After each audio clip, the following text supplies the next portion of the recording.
సినీ ఇండస్ట్రీలోకి ఎంతోమంది కథానాయకులు వస్తుంటారు వెళ్తుంటారు. కానీ వారిలో కొందరు మాత్రమే ప్రేక్షకుల హృదయాల్లో ఎప్పటికీ నిలిచిపోతారు. తమ నటనతో, అందంతో ఆడియన్స్ మతిని దోచుకుంటారు. రోజులు గడుస్తున్నా కానీ వారి అందం అలా పెరుగుతూనే ఉంటుందే తప్ప తరగదు. అలా వెన్ను తగ్గని అందంతో కుర్రాళ్ళ కలల రాణిగా నిలిచింది ఓ ఎవర్ గ్రీన్ హీరోయిన్. ఆ అందం పేరే రమ్యకృష్ణ. హీరోయిన్ మొదలుకొని విలన్గా, తల్లిగా చేసి ఆడియన్స్ను ఫిదా చేసిన అరుదైన యాక్టర్ రమ్యకృష్ణ. ఇప్పటికీ చెక్కు చెదరని అందంతో అభిమానులను అలరిస్తూ సెప్టెంబర్ 15న 54లోకి పడబోతోంది ఈ బ్యూటీ. ఆమె బర్త్డే సందర్భంగా ఈ స్పెషల్ స్టోరీ మీ అందరి కోసం. చిత్ర పరిశ్రమ అంటే చాలామందికి హీరోలే గుర్తుకొస్తారు. కానీ ఆ హీరోల ఇమేజ్ను దాటేసి ఓ హీరోయిన్ ఇండస్ట్రీని కొన్ని సంవత్సరాల పాటు తన అందం, నటనతో ఏలింది. ఆమె మరెవరో కాదు, evergreen beauty Ramya Krishna. 1970 September 15న తమిళనాడులో జన్మించింది. ఇక 1985లో వచ్చిన భలే మిత్రులు సినిమాతో వెండి తెరలో అరంగేట్రం చేసింది. అయితే కెరీర్ ఆరంభంలో మంచి పాత్రలు చేసినప్పటికీ ఆమెకు సరి అయిన అవకాశాలైతే రాలేదు. ఈ క్రమంలో 1992లో దర్శకేంద్రుడు రాఘవేంద్రరావు డైరెక్షన్లో వచ్చిన అల్లుడు గారు చిత్రంతో రమ్యకృష్ణ కెరీర్ టర్న్ అయిందని చెప్పుకోవచ్చు. ఇక అప్పటి నుంచి ఆమె వెనుతిరిగి చూసుకోలేదనే చెప్పాలి. అప్పటి నుంచి రాఘవేంద్రరావు దర్శకత్వంలో ఎన్నో మూవీస్ కూడా చేసింది.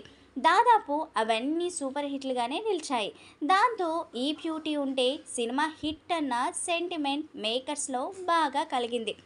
ఇక 1990 నుంచి 2000 సంవత్సరం వరకు ఒక దశాబ్దం మొత్తం సౌత్ ఇండస్ట్రీని తన అందం, నటనతో ఊపేసిందనే చెప్పుకోవచ్చు.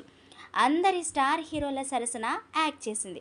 అయితే మిగతా హీరోయిన్లు వెళ్తున్న మూస పద్ధతిలో వెళ్లకుండా తనకంటూ ఒక ప్రత్యేకమైన గుర్తింపును తెచ్చుకోవడానికి కారణం ఆమె చూపిన ధైర్యం అనే చెప్పుకోవచ్చు.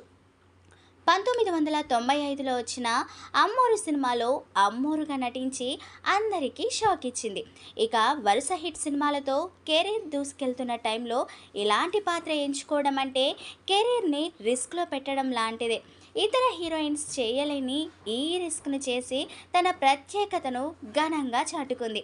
ఇక అమ్మోరు తర్వాత ఆమె అన్నీ అలాంటి పాత్రలే చేస్తుందని అందరూ అనుకున్నారు. కానీ తన విలక్షణతకు చాటుకుంటూ సిల్వర్ స్క్రీన్పై గ్లామర్ క్వీన్గా వెలుగొందింది.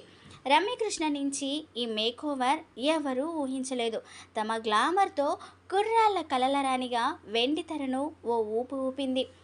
రమ్యకృష్ణ అనగానే చాలామందికి గుర్తుకొచ్చే పాత్ర నీలాంబరి. సూపర్ స్టార్ రజనీకాంత్ నరసింహ మూవీలో ఆమె యాక్టింగ్కు ఫిదా కాని ప్రేక్షకుడు ఉండడంటే అతిశయోక్తి లేదనే చెప్పుకోవచ్చు. ఆమె యాక్టింగ్కు ఇండస్ట్రీ మొత్తం షేక్ అవ్వాల్సిందే. ఒక విధంగా చెప్పాలంటే ఈ సినిమాలో రజనీకాంత్కు ధీటుగా యాక్ట్ చేసింది. తనదైన లేడీ విలనిజంతో ఇండస్ట్రీలో కొత్త ఒరవడిని సృష్టించింది. నీలాంబరి పాత్ర రమ్యకృష్ణను మరో గొప్ప నటిగా చూపిందనే చెప్పుకోవచ్చు.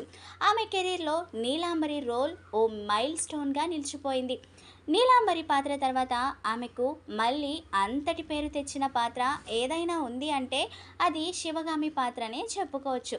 దర్శకధీరుడు రాజమౌళి తెరకెక్కించిన బాహుబలిలో రాజమాత శివగామి పాత్రలో రమ్యకృష్ణను తప్ప మరో నటిని మనం ఊహించుకోలేము.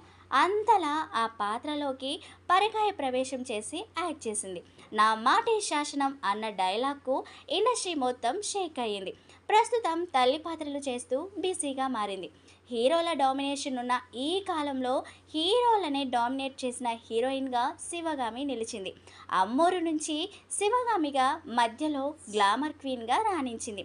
ప్రేక్షకుల హృదయాల్లో తనదైన ముద్ర వేసుకున్న రమ్యకృష్ణ ఇలాంటి మరెన్నో పాత్రలు చేయాలని ఆశిస్తూ ఆమెకు మన సినీ బుట్టబొమ్మల ఛానల్ తరపున జన్మదిన శుభాకాంక్షలు. మరొకసారి మర్చిపోయి ఉంటే మన సినీ బుట్టబొమ్మల ఛానల్ని సబ్స్క్రైబ్ చేసుకొని, లైక్ చేసి, షేర్ చేసి, కమెంట్ చేయండి.